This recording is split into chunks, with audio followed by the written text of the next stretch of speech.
नमस्कार दोस्तों, PCM zeta classes में आपका फिर से स्वागत है। हम पढ़ रहे हैं कक्षा 10 की गणित और इसमें हम एक्सरसाइज 1.2 का जो फर्स्ट क्वेश्चन है वो कंप्लीट कर चुके हैं।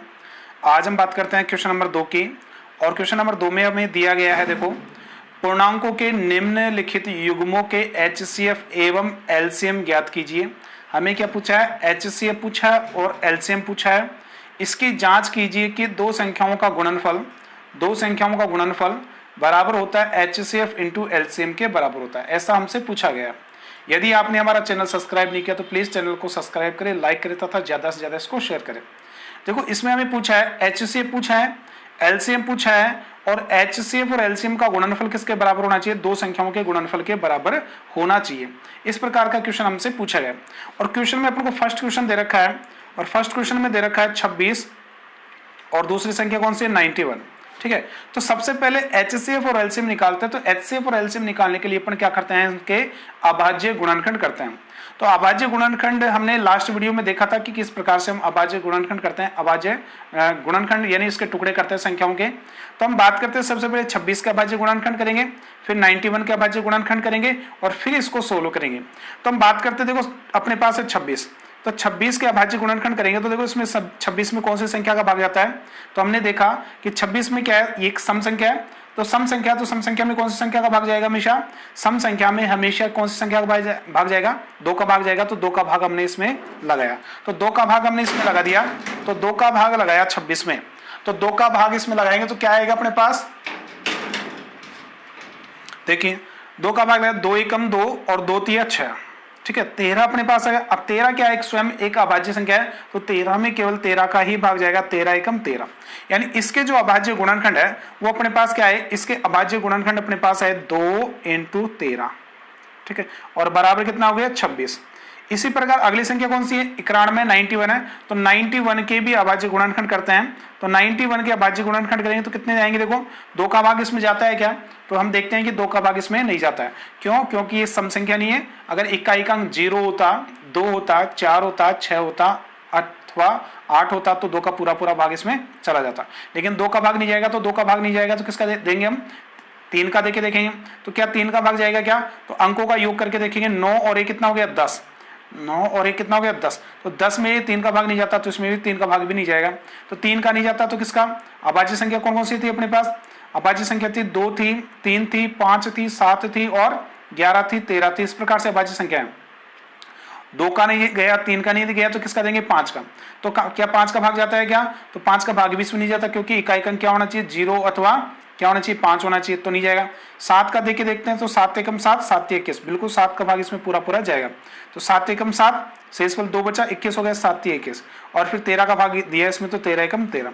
तो इसके टुकड़े कितने हैं? इसके अभाज्य गुणनखंड आए 7 इंटू 13 और बराबर कितना आ गया? 91। अब हमें क्या चाहिए?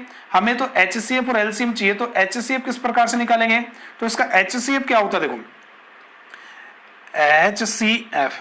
एचसीएफ वह संख्या होती है जो दोनों के अंदर क्या हो? कॉमन हो। ठीक है, यानी आपके पास जो संख्या दी गई उसके अभाज्य गुणनखंड है, उसमें अगर दोनों में अगर संख्या कॉमन है तो अपने पास क्या आ जाएगा? एचसीएफ आ जाएगा। तो इसमें देखो, कॉमन संख्या कौन सी है? इसमें 2 है क्या? इसमें 2 है क्या? नहीं है। इसमें 7 है, इसमें 7 है क्या? नहीं है। इसमें 13 और इसमें भी 13, तो ये क्या होगी? एक उभयनिष्ठ संख्या आ गई। ठीक है, तो ये जो उभयनिष्ठ संख्या है वही अपना क्या होगा? एचसीएफ हो गया। तो एचसीएफ अपने पास कितना आया? 13। एचसीएफ अपने पास कितना आ गया? इसका 13। इसी प्रकार अपन को क्या निकालना है? इसका एलसीएम। तो एलसीएम इसका निकालेंगे, तो एलसीएम भी हम यही निकाल लेते हैं। तो इसका एलसीएम देखते हैं। एलसीएम, तो एलसीएम कितना आएगा? तो देखो, जो संख्या उभयनिष्ठ होगी वो तो आएगी, उसके अलावा जो संख्या बच गई वो भी अपने पास एलसीएम में आ जाती है। तो इसका एलसीएम अपने पास कितना होगा? इसका एलसीएम होगा 2 इंटू 7 इंटू 13। तो इसको गुणा करेंगे तो कितना आएगा? देखो, अपने पास आ गया 13 7 91, 91 को 2 से गुणा किया तो कितना है? 182। तो इसका जो एलसीएम है वो कितना आएगा? 182 अपने पास आ जाएगा। अब क्वेश्चन में क्या पूछा है? क्वेश्चन में पूछा है कि एचसीएफ एवं एलसीएम ज्ञात कीजिए। हमने एचसीएफ भी ज्ञात कर लिया और एलसीएम भी ज्ञात कर लिया। ठीक है, अब क्या करा है? संख्याओं का गुणनफल ज्ञात करो और एचसीएफ और एलसीएम का गुणनफल निकालो। क्या आता है? बराबर आते हैं क्या? देखो, बराबर आते हैं क्या? तो हम बात करते हैं, देखो, संख्याओं का गुणनफल। पुनः बात करते हैं संख्याओं का गुणनफल। तो संख्याओं का गुणनफल की बात करें, संख्याओं के गुणनफल की, संख्याओं का गुणनफल संख्याओं का गुणनफल क्या होगा? तो संख्या कौन कौन सी थी अपने पास? संख्या थी अपने पास 26 और 91। ठीक है बेटा, तो 26 और 91 थी, तो इनको आपस में गुणा करके देखेंगे तो क्या आएगा? देखो 26 को और 91 को गुणा करेंगे तो अपने पास आएगा 26 एकम 26, तो एक बार गुणा किया तो 26 एकम 26 आ गया, शेष अपने पास 2 बचा, यानी 26 का 6 आ गया, फिर 2 बच गया हासिल की। 26 को 9 से गुणा करेंगे तो 26 नाम के कितने होते हैं? 234। ठीक है, 26 नाम के 234 और 2 कितने हो गए? 236। तो ये अपने पास आ गया 236, यानी दोनों संख्याओं को गुणा करने पर अपने पास कितना आया? 2366 अपने पास आया। ये तो अपने को संख्या को गुणा करने पर अपने को प्राप्त होगी संख्या। लेकिन अगर आगे आपसे पूछा कि एचसीएफ तथा एलसीएम को भी गुणा करके देखो, तो हम क्या करते हैं? एवं HCF इंटू एलसीएम, इन दोनों को गुणा करके देखेंगे तो कितना आएगा? HCF कितना है अपने पास? 13, तो HCF तो 13 आ गया, और एलसीएम कितना आ गया? 182। ठीक है, इन दोनों को गुणा करते हैं तो 13 को गुणा करेंगे, 13 दूनी 26 के 6, हासिल की कितनी होगी? 2। 13 अंटे कितना होता है? 104, 13 अंटे 104 और 2 कितना होगा? 106, तो 106 का 6 हासिल की 10, और 10 आ गई, तो 13 एकम 13, 13 और 10 कितना हो गया? 23, तो 2366 यहां से आ गए, 2366 यहीं से आए। यानी हमें क्या प्राप्त हुआ? संख्याओं का गुणनफल और एचसीएफ और एलसीएम का गुणनफल दोनों के आ गए, बराबर आ गए। तो हम लिख सकते हैं अतः क्या होगा? संख्याओं का गुणनफल, हमें जो पूछा है वो आ गया कि हमें पूछा था संख्याओं का गुणनफल बराबर होगा एचसीएफ इंटू एलसीएम। अतः संख्याओं का गुणनफल किसके बराबर होगा? बराबर होगा HCF इंटू एलसीएम के बराबर होगा। तो इस प्रकार से हम इस क्वेश्चन को सोल्व करेंगे। बहुत ही सिंपल क्वेश्चन है। क्या किया हमने? सबसे पहले संख्या के अभाज्य गुणनखंड निकाले, फिर इसके अभाज्य गुणनखंड निकाले, इसके बाद में संख्याओं का गुणनफल किया, और फिर एलसीएम इंटू एचसीएफ किया, दोनों के आगे बराबर। अब यहां से एक प्रमेय बनती है, यहां से एक थ्योरम बनती है। कंडीशन क्या बनती है यहां से? कि हमेशा क्या होता है कि जिस संख्या का एचसीएफ और एलसीएम निकालते हैं, तो कोई भी 2 संख्या होनी चाहिए, इसमें अधिकतम 2 ही हो सकती है। तो 2 संख्याओं का जब हम एचसीएफ और एलसीएम निकालते हैं तो दोनों का गुणनफल हमेशा क्या होता है? उन संख्याओं के गुणनफल के बराबर आता है। इसका यूज हम आगे वाले क्वेश्चन आएंगे उसमें हम करने वाले हैं। तो देखो इसका जो सेकंड क्वेश्चन है, सेकंड क्वेश्चन अपने पास कौन सा है? 510 और 92। इस क्वेश्चन को हम करके देखते हैं वापस से। इसमें एक चीज हमें पता चलेगी उसको किस प्रकार से लिखना है। फिर इसका अगला क्वेश्चन, तीसरा क्वेश्चन, वो आप स्वयं करके देखना। तो क्वेश्चन नंबर 2 है 510 और 92, इसको हम करके देखते हैं। क्वेश्चन नंबर 2, तो देखिए क्वेश्चन नंबर 2 अपने पास क्या है? अपने पास संख्या है कौन सी? सेकंड क्वेश्चन अपने पास है, सेकंड क्वेश्चन अपने पास है 510 एवं कितनी संख्या है? 92, 92। ठीक है, सबसे पहले क्या करेंगे? 510 व 92 के अभाज्य गुणनखंड करेंगे। तो 510 के अभाज्य गुणनखंड, यानी 510 लिख सकते हैं इसको कि 510 के अभाज्य गुणनखंड। ठीक है, इसके अभाज्य गुणनखंड करेंगे तो कितना आएगा? देखो 510 के अभाज्य गुणनखंड करेंगे तो 510 में किसका भाग जाएगा? सबसे पहले लगा के देखें तो सम संख्या का एक अंक 0 आ गया, सम संख्या तो 2 का भाग जाएगा, तो 2 का भाग लगाओगे, तो 2 का भाग लगा तो 2 दूनी 4, 1 बच गया 11 हो गया, 2 पंजे 10, फिर 1 बच गया 2 पंजे 10। अपने पास ये संख्या आ गई। अब क्या इस संख्या में 2 का भाग जाता है क्या? तो हम देखते हैं कि 255 में 2 का भाग नहीं जाता। क्यों नहीं जाता? क्योंकि यह क्या एक विषम संख्या है, और विषम संख्या में 2 का भाग नहीं जाता। तो 2 का नहीं जाता तो किसका देंगे? 3 का देंगे। तो 3 का भाग जाता है क्या? पहले चेक करें। तो 2 और 5 कितने हो गए? 7, 7 और 5 कितने हो गए? 12, और 12 में 3 का भाग जाता है, बिल्कुल जाता है, तो इसमें भी 3 का भाग जाएगा। तो 3 का भाग लगाया तो 3 अंटे 24, 3 पंजे 15, 85 आएगा। इसके बाद में 3 का भाग जाता है या वापस से देखेंगे तो 8 और 5 13 होते, 13 में 3 का भाग नहीं जाता। तो 13 में 3 का भाग नहीं जाता तो 85 में भी 3 का भाग नहीं जाएगा। तो किसका भाग लगाएंगे? 5 का, क्योंकि इकाई का अंक क्या दिख रहा है? 5 दिख रहा है। तो 5 का भाग लगाए तो 5 एकम 5 और 7 पंजे 35, कितनी बार आ गया? 17 बार। अब 17 क्या है? एक स्वयं एक अभाज्य संख्या है, तो 17 में केवल 17 का ही भाग जाएगा, तो एक बार इसमें भाग गया। तो इसके अभाज्य गुणनखंड अपने पास कितने आए? इसके अभाज्य गुणनखंड आए 2 इंटू 3 इंटू 5 इंटू 17, और बराबर कितने हैं? 510 के बराबर है। सॉरी 510 के बराबर है, ये 510। अब अगली संख्या कौन सी अपने पास? अगली संख्या अपने पास है 92। तो 92 के अभाज्य गुणनखंड करके देख लो। तो 92 के अभाज्य गुणनखंड अपने पास कितना आएगा? देखो सबसे पहले इकाई का अंक कितना है? 2 है, तो 2 का भाग जाएगा, तो 2 का भाग लगाएंगे। तो 2 का भाग लगाया तो 2 चौके 8। ठीक है, 1 बच गया, 1 आगे जाएगा तो कितना? 12 हो गया, 12 में 2 का भाग लगेगा कितना? 6। वापस से इसमें 2 का भाग जाएगा क्या? तो बिल्कुल जाएगा, क्योंकि ये क्या है, सम संख्या है। तो 2 का भाग पुनः लगाया, तो 2 का भाग लगाया तो 2 दूनी 4 और 2 तिया 6। अब 23 में कौन सी संख्या का भाग जाएगा? तो हम जानते हैं, हमने देखा था अभाज्य संख्याओं में, इससे लास्ट वाली वीडियो में हमने देखा था अभाज्य संख्या कौन कौन सी होती है। तो 23 स्वयं क्या एक अभाज्य संख्या है, तो इसमें किसी संख्या का भाग नहीं जाएगा, केवल और केवल इसमें 23 का ही भाग जाएगा। तो 23 का भाग लगाया, तो इसके टुकड़े अपने पास क्या हुए, इसके अभाज्य गुणनखंड अपने पास क्या हुए, 2 × 2 × 23। अब इसको लिखने का क्या तरीका है, तो 2 कितनी बार आया, इसमें 2 बार आया, तो इसको लिखेंगे 2 की घात 2 इंटू कितना आएगा 23 और बराबर कितना आएगा 92। अब बात करेंगे किसकी, HCF की। किसकी बात करेंगे, HCF की। अब आपको यहां से एक चीज ध्यान में रखनी है, यहां से एक पॉइंट ध्यान में रखना है। सबसे पहले कॉमन संख्या कौन सी इसमें, तो कॉमन संख्या इसमें भी 2 है, इसमें भी 2 है, तो ये इसकी क्या होगी, ओवेनिस्ट संख्या होगी। तो 2 तो आ गई। HCF में हमेशा एक बात ध्यान रखनी है कि HCF में जो संख्या कॉमन होती है उसकी निम्नतम घात को हम लेते हैं। इसमें घात 2 है, इसमें घात कितनी है, अगर कोई संख्या की घात कुछ भी नहीं है तो उसकी घात कितनी मानेंगे, 1 मानेंगे। तो इसकी घात कितनी है, 1 है, इसमें घात कितनी है, 2 है। तो जब HCF निकालना तो अपन को क्या करना पड़ता है, जो संख्या होती है कॉमन उसकी न्यूनतम घात को हम लेते हैं। तो इसकी न्यूनतम घात कितनी होगी, 2 की घात कितनी होगी, 1 होगी। तो 2 की घात 1 आ गई। इसके अलावा और कोई संख्या होगी क्या कॉमन, देखो 3 इसमें है, 3 इसमें है क्या, नहीं है। 5 इसमें है क्या, नहीं है। 17 इसमें है क्या, नहीं है। 23 इसमें है क्या, नहीं है। तो इसमें कोई संख्या ओवेनिस्ट और नहीं है, मतलब इसका HCF अपने पास कितना आ गया, 2 अपने पास आ गया। इसका HCF अपने पास कितने आ गया, 2 आ गया। अब अपन को किसकी बात करनी है, LCM की। किसकी बात करनी है, LCM की। तो LCM में क्या करते हैं, देखो HCF में तो न्यूनतम घात को लेते हैं, HCF में क्या करते हैं, न्यूनतम घात को लेते हैं, लेकिन LCM में क्या करते हैं, अधिकतम जो घात होती है, जो ओवेनिस्ट संख्या की अधिकतम घात होती है उसको हम लेते हैं। तो अधिकतम घात कितनी है, 2 की, 2 है इनटू, और बच गई कौन सी संख्या, 3 इसमें है क्या, नहीं है। लेकिन LCM में क्या करते हैं, जो संख्या शेष रह गई, जो बच गई संख्या, उसको भी हम क्या करते हैं, ले लेते हैं। तो 3 इसमें है तो 3 भी आएगा। इसके बाद में 17 इसमें 5 है तो इसमें 5 भी आएगा।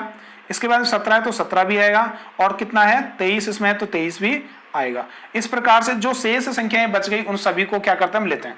अब इनको आपस में गुणा करेंगे, आपस में गुणा करेंगे तो देखो अपने पास कितना है, 2 दूनी 4, 2 की घात 2 का मतलब कितना हो गया, 4। तो 4 हो गया, 2 की घात 2 का मतलब होता है 2 × 2, ठीक है। तो ये कितना हो गया, 4। तो 4 तिया 12 और 12 पंजे 60, तो ये अपने पास आ गया 60 × 17 × 23। जब इनको गुणा करेंगे तो देखो 17 की 102, 102 को इससे गुणा करेंगे तो 23 दूनी 46, तो 0 आ गया। 23 दूनी 46 का कितना हो गया, 6 हो गया। हासिल की 4 हो गई, फिर 0 है तो 4, यानी 23 से कम 23 यानी 4 आ गया अपने पास। इसके बाद में कितना होगा, इसको गुणा करेंगे 23 से कम 23, तो अपने पास कितनी आई, इसमें 23,460 अपने पास है। तो LCM अपन को कितना प्राप्त हुआ, इसका LCM अपन को प्राप्त हुआ 23,460 अपन को इसका LCM प्राप्त हो गया।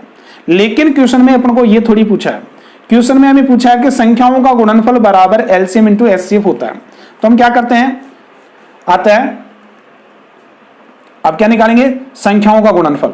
क्या निकालेंगे, संख्याओं का गुणनफल। तो संख्याओं का गुणनफल अपन निकालते हैं। तो संख्याओं का गुणनफल अपने पास क्या आएगा, देखो संख्या कितनी है, 510 × 92। जब दोनों संख्याओं को अपन गुणा करेंगे, क्या 510 को और 92 को गुणा करेंगे तो अपने पास कितना आएगा, जब इसको गुणा करके देखेंगे तो अपने पास देखो गुणा करके देख लो, 510 को 92 से गुणा करेंगे, ठीक है। तो गुणा करेंगे तो देखो 2 को 0 से गुणा किया 0, 2 एकम 2, 2 पंजे 10। इसके बाद 9 को 0 से गुणा किया 0, 9 एकम 9 और 9 पंजे 45। जब इसको जोड़ेंगे तो 0, 2, 9, 6, 4, यानी 46,920 अपने पास आएगा। तो ये अपने पास आ गया 46,920। तो ये अपने पास क्या आ गया, दोनों संख्याओं का गुणनफल आ गया। लेकिन अपन को क्या चाहिए, HCF और LCM का गुणनफल चाहिए। तो हम क्या करते हैं, एवं LCM × HCF, इसको गुणा करते हैं। तो LCM और HCF कितना, देखो इसको क्रम कैसे भी लिख सकते हो, HCF को पहले लिखो, LCM को बाद में लिखो, कोई फर्क इससे नहीं पड़ेगा, ठीक है। तो LCM अपने पास कितना है, 23,460 और HCF कितना है इसका, HCF अपने पास है 2, तो 2 लिखा। इसको गुणा करेंगे तो अपन क्या आएगा, 2 को 0 से गुणा किया तो 0, 6 दूनी 12 के 2 हासिल की 1, ठीक है। 4 दूनी 8, 8 और 1 कितना हो गया 9, 2 को 3 से गुणा किया 3 दूनी 6 और 2 दूनी 4, ये अपने पास है 46,920 और यहां से भी कितना आ रहा है 46,920। मतलब क्या हुआ, संख्याओं का गुणनफल किसके बराबर होगा, HCF × LCM के बराबर होगा। तो हम लिखेंगे अतः क्या होगा, संख्याओं का गुणनफल, अतः संख्याओं का गुणनफल बराबर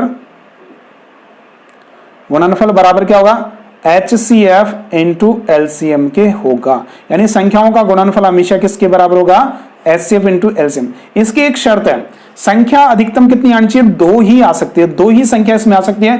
2 से अधिक संख्याओं की बात करें तो वो उसमें HCF इंटू LCM के बराबर नहीं होता है। ठीक है, तो संख्याएं अधिकतम कितनी हो सकती है, 2 हो सकती हैं। 2 संख्याओं का गुणनफल क्या होगा, HCF इंटू LCM के बराबर होता है। तो इस प्रकार से क्वेश्चन नंबर कौन सा हो गया, सेकंड। अब इसका जो तीसरा क्वेश्चन है वो आप स्वयं करके देखें, अगर नहीं आता है तो हमें आप कमेंट बॉक्स में बताएं कि क्या दिक्कत आई, इसमें क्या समस्या आई। इनमें हमें क्या कहा गया है, अभाज्य गुणनखंड विधि द्वारा, कौन सी विधि द्वारा, अभाज्य गुणनखंड विधि द्वारा निम्नलिखित पूर्णांकों के HCF तथा LCM अपन को निकालने। अभाज्य गुणनखंड विधि के द्वारा क्या निकालने हैं, HCF तथा LCM निकालने हैं।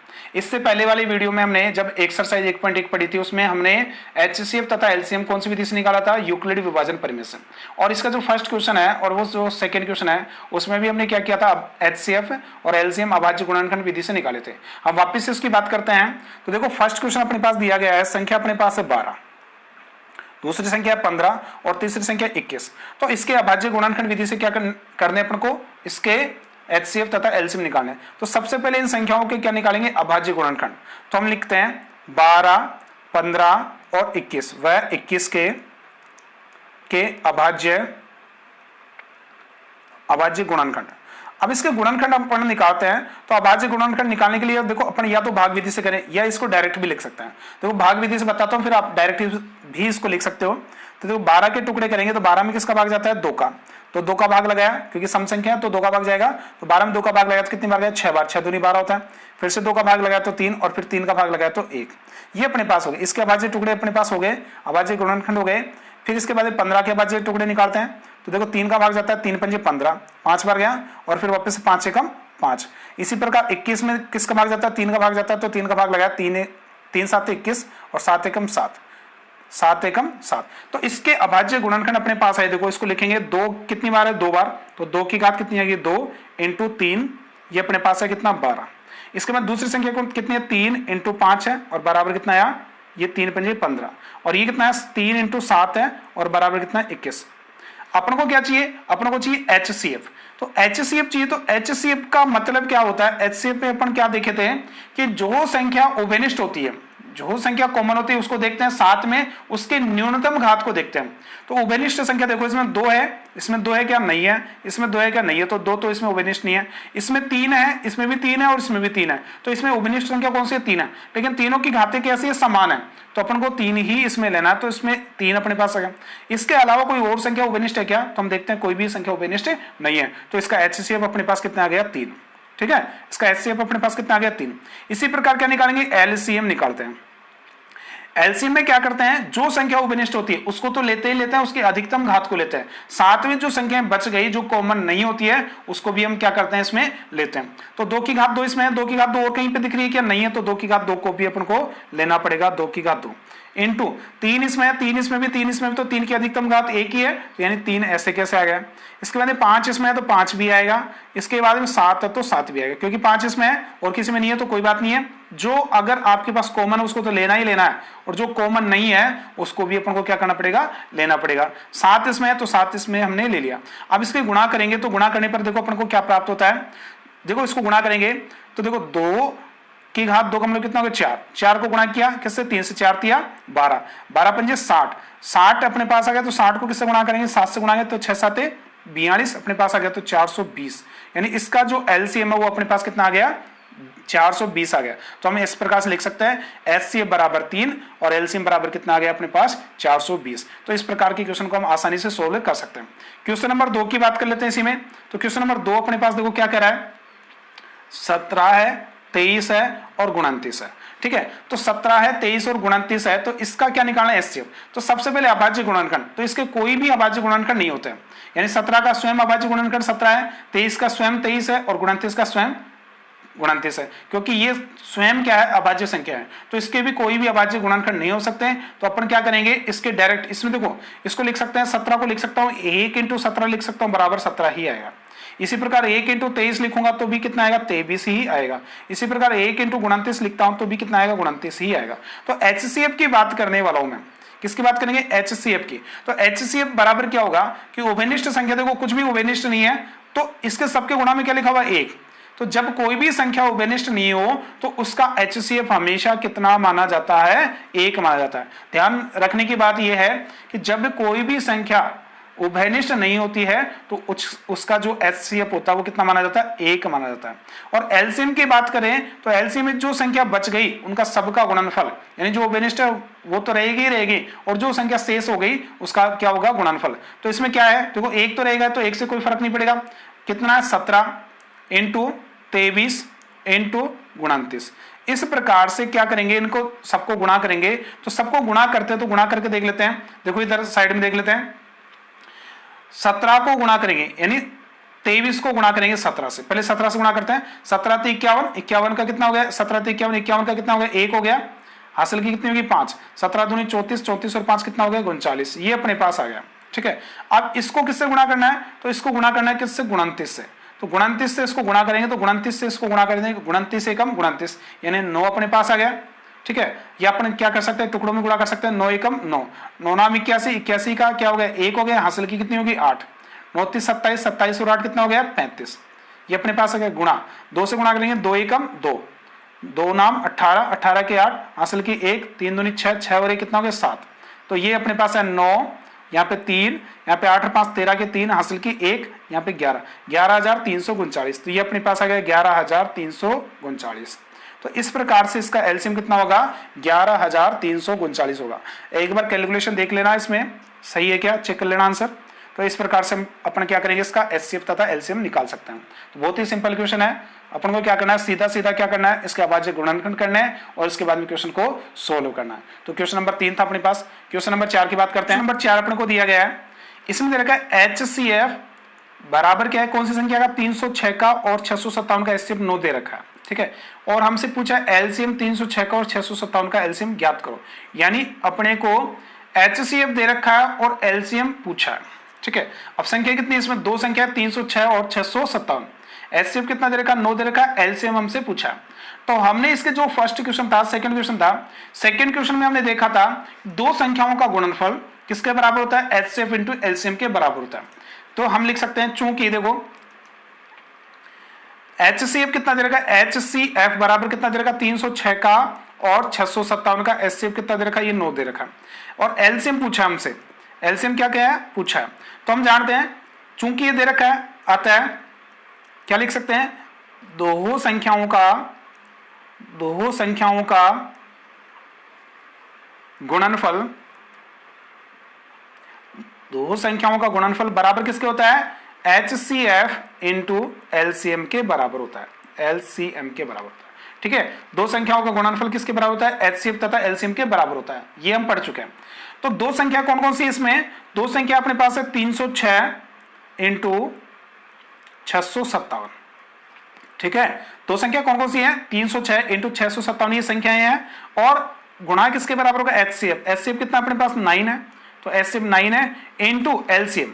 तो एलसीएम अपने पास कितना है, तो एलसीएम नहीं पता, तो एलसीएम ऐसे कैसे। ठीक है, अब एलसीएम तो ऐसे कैसे रह जाएगा, ये जो 9 है गुणा में है तो वो कहां चला जाएगा, बटे में। तो एलसीएम बराबर लिख सकता हूं इसको मैं, एलसीएम को मैं पहले लिख रहा हूं। तो एलसीएम बराबर क्या होगा, 306 इंटू 657 बटे में कितना आएगा, 9। अब 9 का भाग इसमें लगाना है। तो आपको देखना है कि 9 का भाग इसमें जाता है या इसमें जाता है।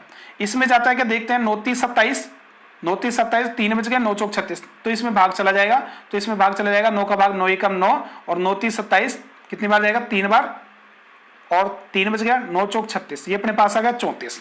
अब अपन को क्या करना है, एलसीएम बराबर क्या है, 34 इंटू 657। अब 34 को 657 से गुणा करो तो देखो अपने पास क्या आएगा, 657 को गुणा करेंगे 34 से, तो 34 से गुणा करेंगे तो देखो क्या आएगा, 7 चौक 28 के 8 हासिल की 2, 5 चौक 20 और 2 22, 22 के 2 हासिल की 2, 6 चौका 24 और 2 कितना हो गया, 26।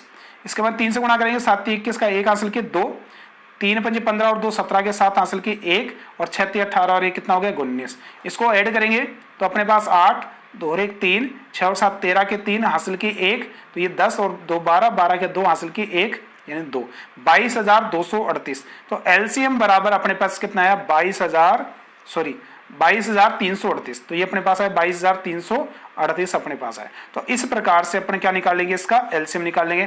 कैलकुलेशन आप एक बार स्वयं चेक करें, इसको देख सकते हो कि किस प्रकार से इसको हमने सोल्व किया। तो अपने पास क्या आ गया, अपने को ध्यान में क्या रखना है कि दो संख्याओं का गुणनफल किसके बराबर होता है, एचसीएफ तथा एलसीएम के गुणनफल के बराबर होता है। तो इस प्रकार के क्वेश्चन को हम आसानी से सोल्व कर सकते हैं। अब इसका जो नेक्स्ट क्वेश्चन है 5 है, इसमें दिया गया है कि जांच कीजिए कि क्या प्राकृत संख्या n नेचुरल नंबर n है, n के लिए संख्या 6 की घात n अंक 0 पर समाप्त हो सकता है। हमें पूछा क्या गया है कि कोई भी संख्या है उसके लिए क्या ज्ञात करना, अपन को 6 की घात n के लिए अपन को ज्ञात करना है कि ये 0 पर अंक पर समाप्त हो सकता है या नहीं।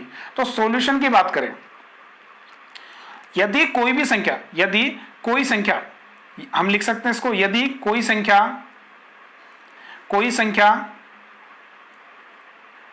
0 पर समाप्त होगी, कोई संख्या 0 पर समाप्त होगी, तब वह किससे भाज्य हो सकती है, वह सम संख्या हो सकती है। पहली बात तो 0 पर समाप्त होने की कंडीशन अपन ने देखी थी पिछले वाली वीडियो में कि वह संख्या जो 0 इकाई का अंक 0 आ जाए अथवा 5 आ जाए वो 5 से भाज्य होगी। तो 0 कंपल्सरी इसमें, तो 0 आ गया तो 5 से भाज्य होनी चाहिए, तब वह संख्या, तो हम लिख सकते हैं तब वह संख्या किससे भाज्य होगी, 5 से भाज्य होगी, 5 से भाज्य होगी।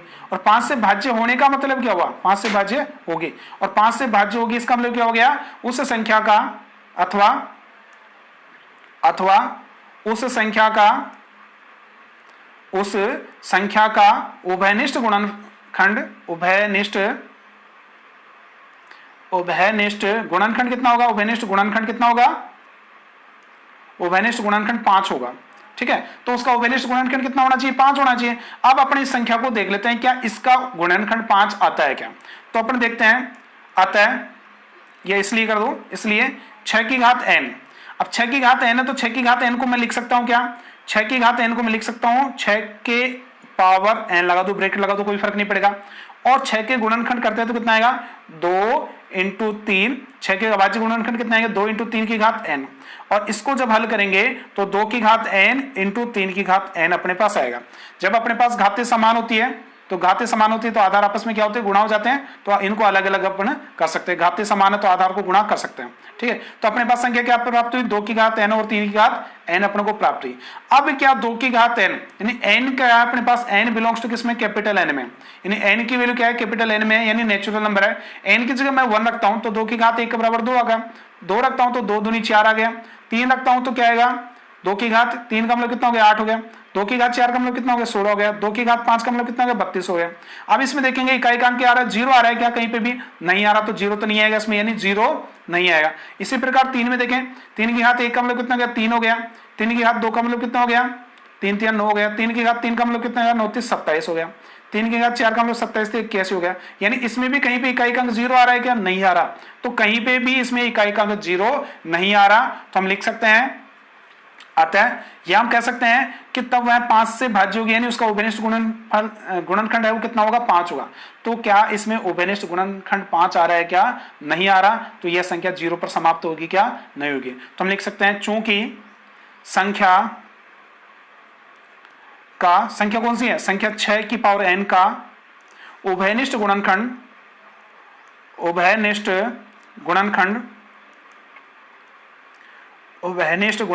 5 नहीं है, अतः यह 0 पर समाप्त नहीं हो सकती, यानी ये संख्या 0 पर समाप्त नहीं हो सकती है। इस प्रकार से इस क्वेश्चन को हम सॉल्व करेंगे। तो ये अपने पास कौन सा क्वेश्चन था, 5वां क्वेश्चन था। हम बात करते हैं इसके छठे क्वेश्चन की। तो इसका छठा क्वेश्चन अपने पास दे रखा है, इसमें दे रखा है जांच कीजिए संख्या अपने पास है 7 इंटू 11 इंटू 13 प्लस 13 और 7 into 6 into 5 into 4 into 3 into 2 into 1 plus 5 भाज्य संख्याएं हैं और क्यों है इसका कारण दिखाना है। ठीक है, तो इसको हल करते हैं अपना। यदि आपने हमारा चैनल सब्सक्राइब नहीं किया तो प्लीज चैनल को सब्सक्राइब करें, लाइक करें तथा ज्यादा से ज्यादा उसको शेयर करें। ठीक है, तो अपने पास देखो क्या आ गया, संख्या अपने पास है, इसमें पूछा कि भाज्य संख्या है और क्यों है। तो देखो भाज्य संख्या का मतलब क्या है कि आपके पास उसमें कोई उभयनिष्ठ गुणनखंड हो, यानी उसके क्या हो सकते हैं, गुणनखंड हो सकते हैं। तो भाज्य संख्या क्या होती है, वे संख्याएं जिनके गुणनखंड किए जा सके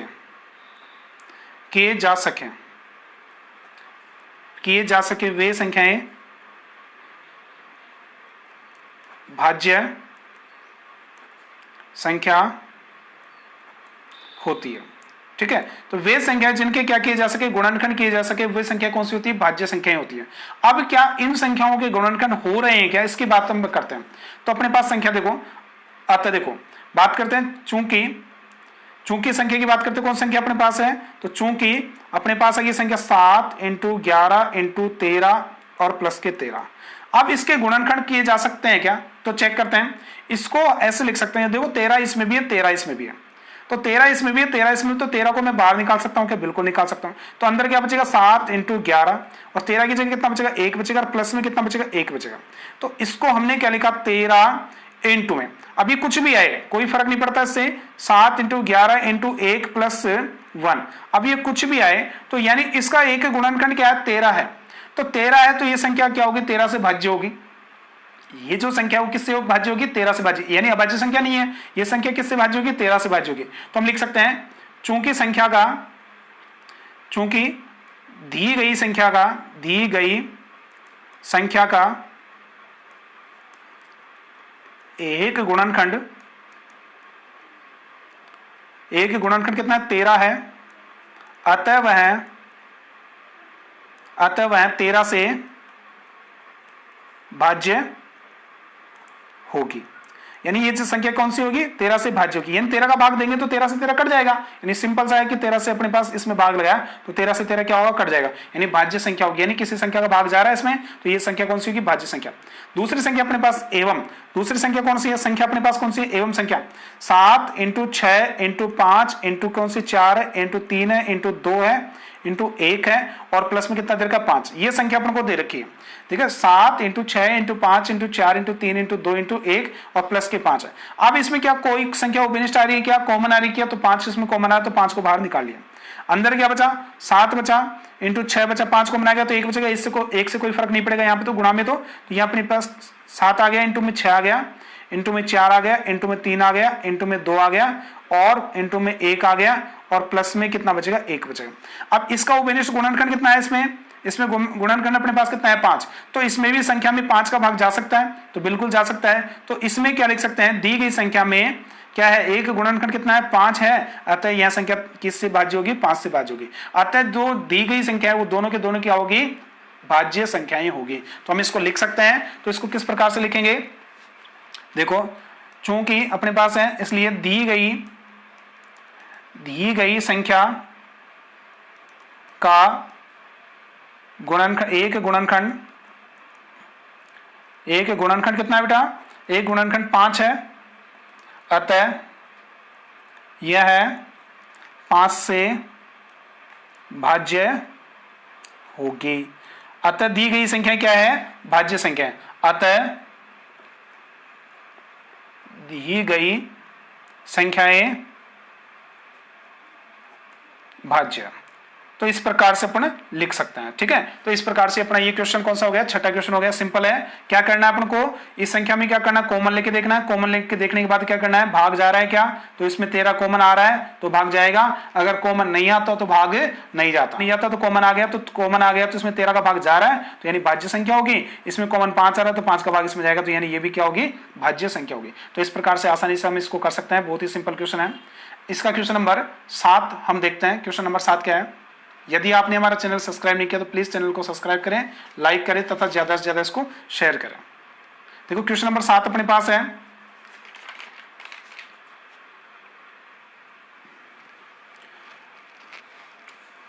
देखिए इसका क्वेश्चन नंबर 7 अपन को दिया गया है, किसी खेल के मैदान के चारों ओर वर्ताकार पथ है, ठीक है। इस मैदान का एक चक्कर लगाने में सोनिया को 18 मिनट लगते हैं। सोनिया को कितने मिनट लगते हैं, 18 मिनट। जबकि इसी मैदान के चक्कर लगाने में रवि को 10 मिनट लगते हैं। रवि को कितने मिनट लगते हैं बेटा, 10 मिनट लगते हैं। तो मान लीजिए वो दोनों एक स्थान से एक ही समय पर चलना प्रारंभ करते हैं, एक ही दिशा में चलते हैं, तो कितने समय बाद वह पुनः प्रारंभिक स्थान पर मिलेंगे। मतलब क्या कहा गया कि एक मैदान है ये, ठीक है, और ये वृत्ताकार मैदान है, यहां से सोनिया भी स्टार्ट होती है और रवि भी स्टार्ट होता है चलना। अभी चलते हैं, एक ही दिशा में चक्कर लगाते हैं, माना कि ये इस प्रकार से चक्कर लगाते हैं, ठीक है। तो सोनिया क्या करती है, सोनिया 18 मिनट में पूरा चक्कर लगाती है, और रवि क्या करता है, रवि इसमें 10 मिनट में, 1 मिनट, क्वेश्चन में कोई गलती है क्या, क्वेश्चन में इसमें दे रखा है, सॉरी क्वेश्चन इसमें है 10 की जगह 12 है, ठीक है, कितनी मिनट है, 12 मिनट, तो रवि 12 मिनट में, सॉरी क्वेश्चन इसमें है कि सोनिया 18 मिनट में चक्कर लगाती है और रवि 12 मिनट में चक्कर लगाता है। तो सोनिया एक पूरा चक्कर लगाने में कितना मिनट लगाएगी, 18 मिनट, और रवि 12 मिनट में कंप्लीट कर लेगा। तो एक साथ चलते तो रवि तो पहला कंप्लीट हो गया चक्कर, तो यानी फर्स्ट में सोनिया क्या रह जाएगी, पीछे रह जाएगी। सेकेंड राउंड में क्या होगा, रवि ये इधर आगे आएगी तो रवि इससे आगे निकल जाएगा। मतलब क्या हुआ कि ये दोनों के दोनों किस समय पर आपस में मिलेंगे। तो इसके लिए अपन को क्या करना पड़ेगा कि दोनों जब एक न्यूनतम समय, ऐसा कौन सा होगा न्यूनतम समय, कौन सा न्यूनतम समय जिस पर दोनों क्या हो जाए, दोनों एक साथ मिल जाए। तो दोनों जब एक साथ मिलेंगे तो न्यूनतम के लिए अपन क्या निकालते हैं, एलसीएम निकालते हैं। तो क्या निकालते हैं, एलसीएम। तो सॉल्यूशन की बात करें, इसके हल की बात करें, तो हमें इसमें दिया गया है सोनिया